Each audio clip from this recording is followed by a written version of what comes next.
So we're gonna go to our next question, keeping it still kind of with this family dynamic, but a little bit different. This is well, I'll just read it. Here we go. My younger family members and I have been asked to carry on holiday duties like hosting, cooking, etc. But we are frequently met with complaining from our parents about how we do those things. Why is this so hard, and how can we move forward more peacefully? Yeah. Oh man. I'm trying to envision what this is like.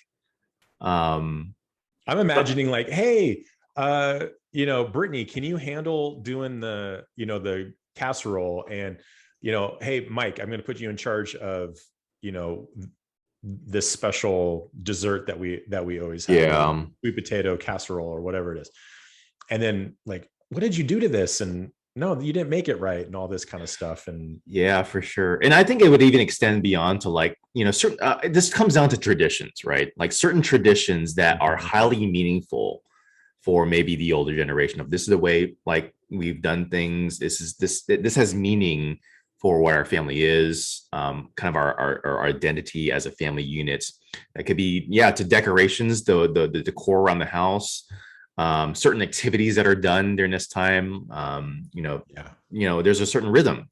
And when you have a younger generation come in and do things, they may reconceptualize what those things are, and they may not have the same meaning, right? They're like, okay, that wasn't that important to me. Like, it's not critical that we play Monopoly that day or something like that, just because that's what we've done all growing up. Like, I imagine those kinds of things, right?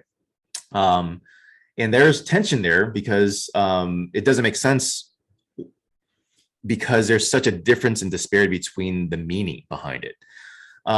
So I don't want to, so it can look so different for every family. And on one end, it can look like, okay, the value behind those traditions is overly stated. Or the other end is like, okay, like there are some things that are like really important. And so just, they're part of the family identity. So try to, buck up and do those things. I'm going to just assume right now that there is healthy reasons on both ends, right? Whether healthy reasons for the younger generation, for the older generation. This comes back down to, okay, if all things are equal and there's good reason for everyone to have the values and the meaningfulness behind these things the way they do. This comes back down to, again, using the same structure a little bit. If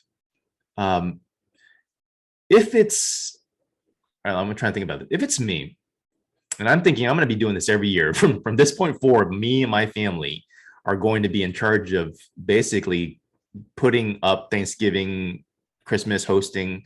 Mm-hmm. This is year after year. I might go for disrupt. I might go for, okay, like mom, dad, mom and mother-in-law, whoever, like, okay, these are things I want us to all be able to be together. But like, I also want to be able to have a voice in saying how these traditions work. Right. And so that might mean like, okay, let's talk about what does Thanksgiving mean and what's really important and how can we make this kind of our own too? Like how can we introduce some of our traditions in that? So that would be a much more lengthy discussion that is has broader implications. Right. So year after year, we have kind of a new reformation of traditions that we're doing going forward. That seems more sustainable and more meaningful for all parties involved. Right. Again, that would be the healthiest way, but that would also be the one that would require the most work and the most direct conflict. But again, if the idea here is that you're doing it year after year after year, it may be worth the pull, right? It may be worth the effort to do that.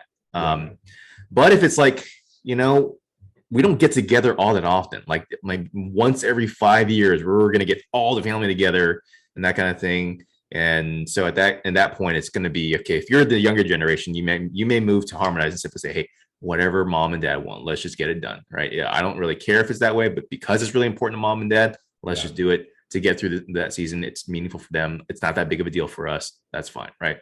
So that I would navigate between those two kinds of things, but I think you kind of get the principle behind it. Just, it really has to do with, as we're talking about it, I think we can kind of sense this. A lot of this has to do with how much unity and how much reconciliation do we absolutely need to have in the larger family in order to be able to pull off a dinner like this, right? Mhm. And if I can kind of take a side for a second and just kind of talk as a marriage therapist for a second, Please. my opinion on this is that though that disrupt, detach, harmonize thing is probably the best mechanism when you're talking about extended family. Like, because you have an option there to simply say, hey, we don't have to reconcile every single thing. We don't have to be aligned and unified on everything. We can be able to function with differences and just kind of be okay and come together at little bits at different times.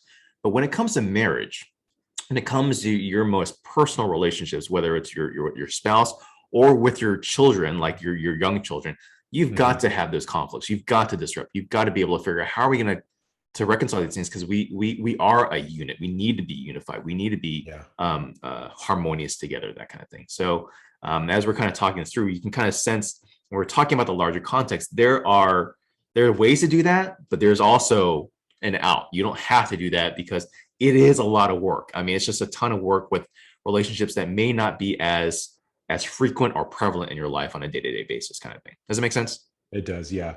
And I'm imagining the person who asked this question, that it's probably extended family, not just siblings. So you're kind of entering into that territory where it's like, okay, how important is this? How often does this happen? But if the older generation is asking the younger generation to take over certain traditions or certain responsibilities, I mean, there could be any number of reasons for that. Maybe it's because they can't keep up with it, like age and health, like they just can't do it, or it's part of them, passing it on and bringing in the younger generation into the fold and the responsibility of doing it all.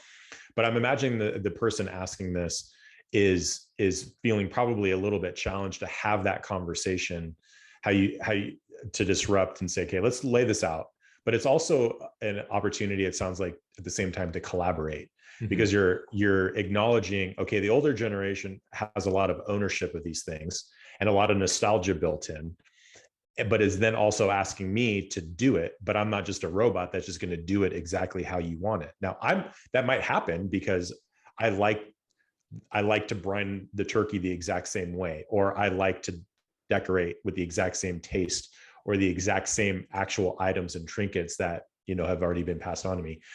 That might happen. Or it could be, okay, I'm willing to do it, but I'm going to do it in my own way. And like, let's talk about this again so we can establish expectations up front and build this thing together, this version 2.0 together, and I'll take ownership for it. But as you let it go, you have to recognize, mom, dad, aunt, uncles, whoever, that you have to recognize you're letting it go. And that part of that is going to be part of that transition. So having that conversation, as you said, recognizing the opportunity to accept the conflict, to accept that opportunity to face it head on, is there. That option is there, but you're also opting to hopefully go about it. You're doing it for a healthy reason. You're not going into conflict just for conflict. But it ultimately hopefully results in a more healthy and satisfying end result, which is